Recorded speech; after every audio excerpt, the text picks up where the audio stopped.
ఒక్కసారి కొమ్మూరి గోల్డ్ కి కాల్ చేయండి. తాకట్లో ఉన్న మీ బంగారాన్ని విడిపించి మార్కెట్ ప్రైస్ కి వాళ్ళు కొనుక్కుని మిగతా డబ్బులు మీకు ఇచ్చేస్తారు. రైట్, బ్రేకింగ్ న్యూస్ చూస్తున్నాం. మనం టీవీ స్క్రీన్ పై 8 రోజులుగా చిన్నారి కోసం ఇంకా గాలింపు కొనసాగుతుంది. ఎవరైనా చిన్నారిని తీసుకెళ్ళి ఉంటే బతికే అవకాశం ఉంది. ఇప్పటి వరకు డెడ్ బాడీ లేదా ఎలాంటి కీలక ఆధారాలు దొరకపోవడంతో ఆశలు ఉన్నాయి ఇంకా పాప మీద. చనిపోలేదని నిర్ధారించుకోవచ్చు ఒక రకంగా చెప్పాలంటే. అంటే వాస్తవాలు మాట్లాడుకుందాం. చిన్నారి సేఫ్గా ఇంటికి రావాలని ప్రతి ఒక్కరూ ఆరాటపడుతున్నారు. ఈవెన్ మనం టీవీ కూడా ఆశపడుతుంది ఆ అమ్మాయి సేఫ్గా ఇంటికి రావాలని. సో ఇలాంటి నేపథ్యంలో చిన్నారి అంటే ఎక్కువ దూరం వెళ్ళే స్కోప్ లేదు. ఎందుకంటే ఆ అమ్మాయికి అంత వయసు లేదు కాబట్టి, జస్ట్ 2 years మాత్రమే. కాబట్టి మనుషులే ఎత్తుకెళ్ళారని కూడా ఇటు అందరూ, ఇటు నిపుణులు కావచ్చు, అక్కడ ఉన్న ఫారెన్సిక్ టీం కావచ్చు, రెవెన్యూ టీం కావచ్చు, ఇటు పోలీస్ డిపార్ట్మెంట్ కావచ్చు, వీళ్ళందరూ అనుమానం వ్యక్తం చేస్తున్నారు. సో పాపతో వెళ్ళిన కుక్క తిరిగి రావడమే ఇప్పుడు కేసులో కీలక మలుపు తిరిగే అవకాశం ఉంది. ప్రస్తుతానికి కిడ్నాప్ కోణంలో మాత్రమే ఇటు జాహ్నవి మిస్సింగ్ కేసు దర్యాప్తు కొనసాగుతుంది. ఇటు సీసీటీవీ ఫుటేజ్ కావచ్చు అండ్ మొబైల్ డేటా నుంచి కొత్త క్లూస్ కోసం పోలీసులు ఎదురు చూస్తున్నారు. అయితే గతంలో వారం రోజుల తర్వాత సజీవంగా దొరికిన చిన్నారులు ఉదాహరణలు చాలా మంది గుర్తు చేసుకుంటున్నారు ఇప్పుడు. ఎందుకంటే గతంలో నల్గొండ జిల్లా దగ్గర ఒక అడవిలో ఒక పాప తప్పిపోతే, చాలా పెద్ద అడవి అది. సో అసలు ఇంకా ఇక్కడ ఉన్నటువంటి నల్లకొండలో ఉన్న అభయారణ్యం కన్నా చాలా పెద్ద అడవి. అలాంటి అడవిలో ఒక పాప 10 రోజులు మిస్ అయిపోయింది. ఆ కేసులో కూడా ఆవిడని ఎవరో అప్పుడు కిడ్నాప్ చేసిన తర్వాత బయటకు రావడం అండ్ వాళ్ళ అమ్మ నాన్నకి ఇంటిమేషన్ ఇవ్వడం. సో పోలీసులు కూడా రివార్డు ప్రకటించేసరికి వెంటనే వచ్చి ఆ అమ్మాయిని వాళ్ళ అమ్మ నాన్నలకి సేఫ్గా అప్పగించడం జరిగింది. సో అలాంటి ఎగ్జాంపుల్స్ ఇప్పుడు చాలామంది గుర్తు చేసుకుంటున్న పరిస్థితి. మరి ఈ కేసులో కూడా ఆ అమ్మాయిని ఎవరో ఎత్తుకెళ్లారనే ఒక వదంతు చాలా గట్టిగా వినిపిస్తుంది. అది ఎవరనే విషయం ఇప్పటికే వాళ్ళ చిన్నారి జాహ్నవి వాళ్ళ అమ్మ ఒక మాట చెప్పింది. జనవరిలో ఒక కారు కొనుగోలు చేశారు వీళ్ళు. ఆ కారుకు సంబంధించి చిన్న ఇష్యూ జరిగింది వాళ్ళతో. సో వాళ్ళు ఈవెన్ ఏదైతే గణేష్ చిన్నారి జాహ్నవి వాళ్ళ నాన్నని కొట్టడానికి కూడా వచ్చారంట ఇంటికి.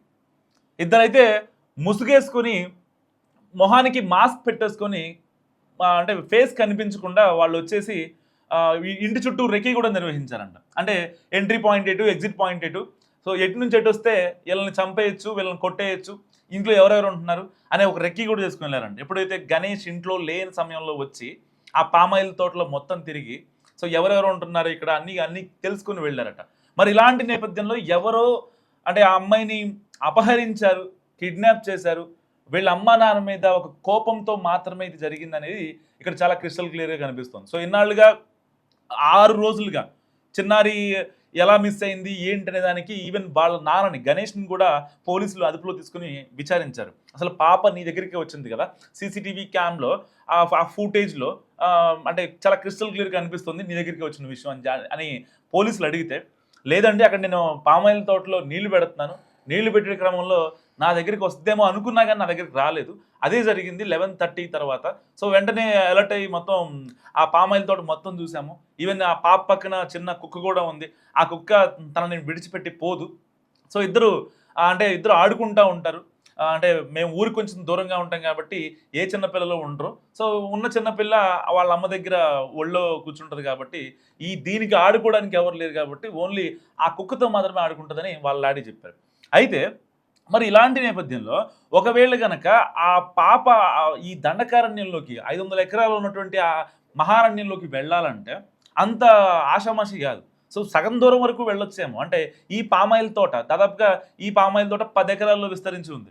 10 ఎకరాలు అంటే కనీసం క్రాస్ చేయాలన్నా సరే ½ an hour టైం పట్టే అవకాశం ఉంది. 11:30కి ఆ అమ్మాయి లాస్ట్ సీసీటీవీ ఫుటేజ్ మిస్ అయిన తర్వాత ఆ అమ్మాయి లోపలికిన్న అడుగు జాడలు కానీ అలాంటివి ఏం కనిపించలేదు. సో అక్కడ ఆ అమ్మాయి ఏదైతే కరెక్ట్గా 6వ తారీఖు ఆ అమ్మాయి మిస్ అయిపోయిన తర్వాత 8వ తారీఖు ఆ అమ్మాయి యొక్క హెయిర్ కావచ్చు, ఆ కుక్కకి పెంపుడు కుక్కకి సంబంధించిన హెయిర్ కావచ్చు, అక్కడ సరిగ్గా వాళ్ళు ఉండే ఏదైతే పామాయిల్ తోటలో వాళ్ళ ఇంటికి 200 మీటర్ల డిస్టెన్స్లో ఈ రెండు పడున్నాయి.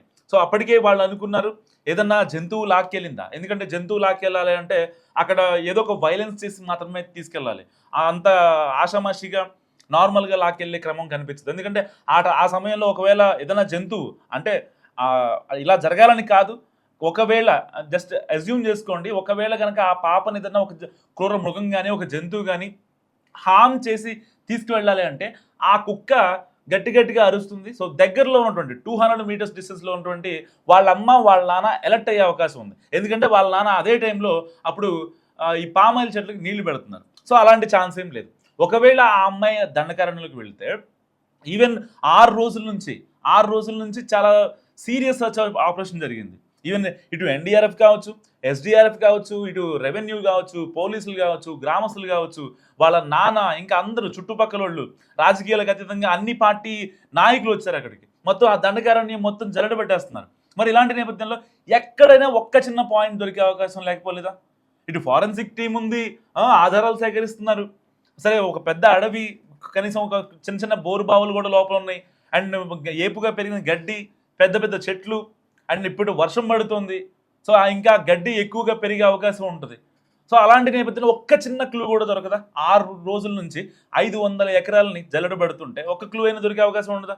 సో వాస్తవానికి ఉంటుంది. కాబట్టి ఆ అమ్మాయి చనిపోలేదు అనేది ఇక్కడ చాలా క్రిస్టల్ క్లియర్గా మనకు అర్థమవుతున్న విషయం.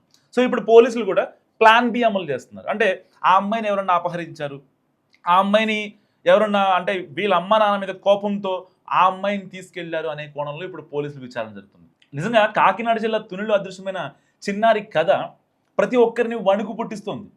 ఏ క్షణం ఏం జరిగింది, అసలు ఏం జరిగింది, పాప బతికుందా లేదా? ఒకసారి జ్యోతిష్యుడు వచ్చి లేదు పాప అంతా సెట్ అయిపోయింది, పాప కాసేపట్లో వస్తుందని చెప్పాను నేను. ఒక జ్యోతిష్యుడు వచ్చి సరే వాళ్ళ అమ్మకి వాళ్ళ నాన్నకి కొంచెం మనోధైర్యం ఇచ్చిన చిన్నారి మిస్ అయ్యి 8 రోజులు గడుస్తున్నా సరే ఆమె ఆశకి ఇంతవరకు తెలియకపోతే ఆ కన్న పేగు ఎంత బాధపడుద్ది. సాయంత్రం అసలు అంటే ఒక గంట కనిపించకపోతేనే ఆ తల్లి విలవిల్లాడిపోద్ది. తన కూతురు కనిపించకపోతే, తన కొడుకు కనిపించకపోయినా. ఎందుకంటే జస్ట్ 2 years కిడ్డే. ఎక్కడికి దూరంగా ఎవరికో తెలియకుండా వెళ్ళే అవకాశం అసలు లేదు. ఆ అమ్మాయికి అంటే సంవత్సరం, 2 సంవత్సరాలు, 3 ఏళ్ళ పిల్లలు అలా ఉంటారు.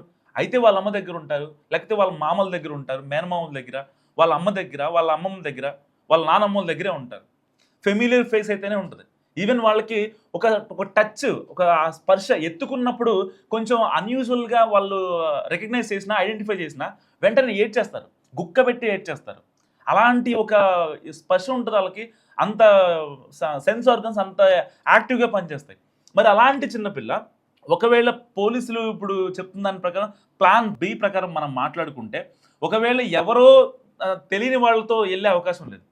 అంటే ఈ అమ్మాయికి తెలిసిన వాళ్ళు, ఈ పాపకి చిన్నారి జాహ్నవికి తెలిసిన వాళ్ళు, అండ్ వీళ్ళింటికి ఎక్కువగా వచ్చే వాళ్ళతో మాత్రమే వెళ్ళే అవకాశం ఉంది.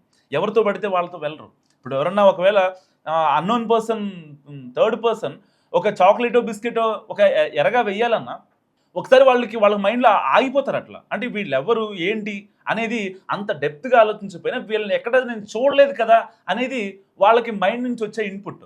సో ఆబ్వియస్లీ వెళ్ళే అవకాశం లేదు. అండ్ ఆ అమ్మాయి పక్కన ఒక కుక్క కూడా ఉంది, పెంపుడు కుక్క. సో దాన్ని కనుక అంటే మళ్ళీ పాపని ఏమన్నా చేస్తే ఆ కుక్క ఏమన్నా అరుస్తుందేమో, మళ్ళీ కుక్క అరిస్తే ఇక్కడ పామాయిల్ చెట్లకు నీళ్లు పెట్టే వాళ్ళ డాడీ, ఇంట్లో వాళ్ళ చెల్లికి పాలిస్తున్నటువంటి వాళ్ళ అమ్మ, వీళ్ళిద్దరూ అలర్ట్ అయ్యే అవకాశం ఉంది. సో ఎవరన్నా ఒకవేళ అంటే డైరెక్ట్గా వచ్చి వాళ్ళ పామాయిల్ తోటలో వచ్చి ఆ అమ్మాయిని అపహరించే అంత సీన్ లేదు. ఎందుకంటే ఈజీగా ప్లాన్ మొత్తం దెబ్బతింటది కాబట్టి. సో ఆ అమ్మాయి ఆడుకుంటూ ఆ అడవిలోకి ఎప్పుడైతే వెళ్ళిన తర్వాత మాత్రమే వాళ్ళని ఫోకస్ చేసి చాలా స్ట్రాటజికల్గా వాళ్ళని చేజిక్కించుకునే ఒక ప్రయత్నం జరిగి ఉండాలి. అంతేగాని అక్కడ చిన్నారి చనిపోయింది అనేది నిజంగా మనకి ఇప్పటిదాకా 8 రోజులుగా ఉన్న రిపోర్టుల ప్రకారం, ఎందుకంటే పోలీసులు చెప్తున్నారు 8 రోజులుగా ఆ అడవిని మొత్తాన్ని జల్లెడ పట్టాం, ఎక్కడా కూడా చిన్నారి ఆనవాళ్ళు కానీ, అట్లీస్ట్ ఏదన్నా ఆ పాప వేసుకున్న డ్రెస్ చినిగిపోవడం కానీ, తనకు సంబంధించినటువంటి ఏదైనా బ్లడ్డో లేకపోతే ఇంకోటో ఎందుకంటే వన్యమృగాలు ఎక్కువ ఉంటే ఆ అభయారణ్యంలో ఆ పులులు కానీ సింహాలు కానీ ఏమైనా చేసేయడానికి కూడా అసలు ఆధారాలు ఒక్కటి కూడా లేదు. సో ఇలాంటి నేపథ్యంలో ఇప్పుడు పోలీసులు ప్లాన్ బి ప్రకారం వెళ్తున్నారు. వాళ్ళ ఊర్లో దాదాపుగా 40 ఇళ్ళు ఉన్నాయి. ఆ 40 ఇళ్ళకి సంబంధించినటువంటి కాల్ డేటాని, కాల్ హిస్టరీని, మొత్తం మొబైల్ డేటా, మొబైల్ లొకేషన్స్, అంతకుముందు వాళ్ళ ఊర్లో ఎవరిపైన పీడీ యాక్ట్లు ఉన్నాయి, రౌడీ షీటర్లు ఉన్నాయి, ఈ రౌడీ షీటర్లు ఎవరి మీద ఓపెన్ చేశారు, ఇవన్నీ కూడా చాలా కూలంకషంగా చాలా చాలా జాగ్రత్తగా పోలీసులు వివరిస్తున్నారు. ఈవెన్ వాళ్ళ ఊరికి సంబంధించి ఈ తుని దగ్గర ఉన్నటువంటి కాకినాడ జిల్లా తుని మండలం సిహెచ్ అగ్రహారానికి సంబంధించి ఎంట్రీ ఎగ్జిట్ పాయింట్స్ ఏవైతే ఉంటాయో అక్కడ గవర్నమెంట్కి సంబంధించినటువంటి ఈ యొక్క సీసీ క్యామ్స్ ఉన్నాయి. అక్కడ రీసెంట్గా డిప్యూటీ సీఎం పవన్ కళ్యాణ్ అక్కడ పర్యటించినప్పుడు అక్కడ కొన్ని సీసీ కెమెరాలు పెట్టడం జరిగింది.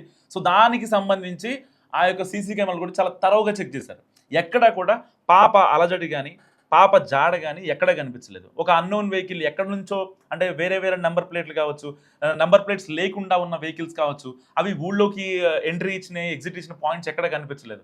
సో అంటే ఊళ్ళో వాళ్ళే ఆ పాపని అపహరించారు. అండ్ దట్ టు వీళ్ళ ఫ్యామిలీకి చాలా తెలిసిన వాళ్ళు మాత్రమే ఆ అమ్మాయిని తీసుకెళ్ళడానికి ఆస్కారం ఉంది తప్ప ఆ అమ్మాయి అడవిలోకి వెళ్ళి వన్య మృగాలు లేకపోతే ఇంకేదో ఆ పిల్ల చనిపోయిందనే వార్తలు నిజంగా అసలు అవన్నీ ఫేక్.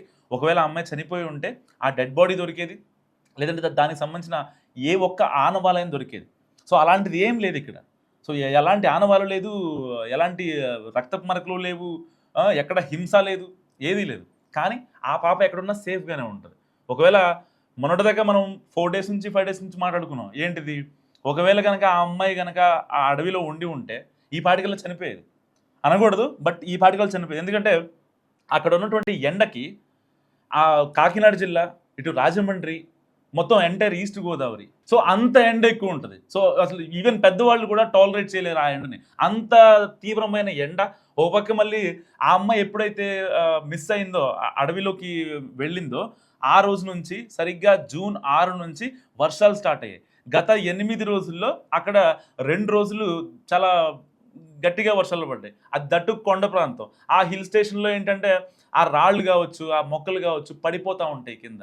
ఆ పెద్ద పెద్ద బండరాళ్ళు జరుగుతూ ఉంటాయి. సో వాటిని కూడా ఆ రెస్క్యూ ఆపరేషన్ చేసి మొత్తాన్ని పక్కకి జరిపేసి ఆ రాళ్ళని కూడా ఏదైతే రాళ్ళు పడ్డాయి ఉంటాయో వాటిని కూడా పక్కకి జరిపి ఎక్కడన్నా ఉందా అని కూడా చెక్ చేశారు. ఎక్కడ అసలు మొత్తం 500 ఎకరాల అడవిని జల్లెడ పట్టినా సరే ఎక్కడా కూడా లేదు.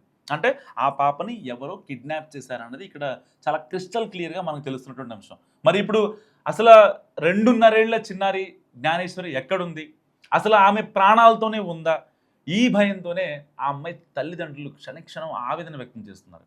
మరి అసలు జ్ఞానేశ్వరి గురించి మీరేమనుకుంటున్నారు? అంటే మీ ఎగ్జిబిషన్ ప్రకారం నేను చెప్పిన దాని ప్రకారం మీరేమనుకుంటున్నారు? మస్ట్గా కామెంట్ చేయండి.